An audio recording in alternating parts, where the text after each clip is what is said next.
Na-corner ng mga otoridad ang isang lalaki ng loob at nagtangka magnakaw sa isang tindahan sa Valenzuela. Paliwanag na suspect na gawa niya ito dahil kailangan niya ng pera. Ito ang unang balita ni Bea Pinlac. Mabasag pa yung mga gamit.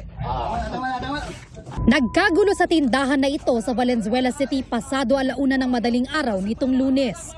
Nahuli kasi ang 21 anyos na lalaking yan nang pasukin niya ang tindahan at tinangka pa umanong pagnakawan.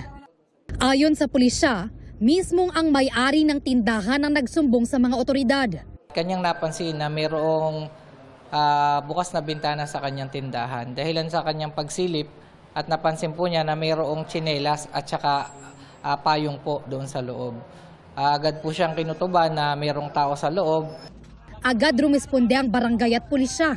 Naabutan pa nila ang suspect sa tindahan. Gulo-gulo na po doon sa loob ng tindahan na co-located po doon sa bahay ng ating biktima. During that time na nahuli po siya, wala pa naman po siya nailabas o nanakaw mula sa tindahan. Aminado naman ang suspect sa krimen.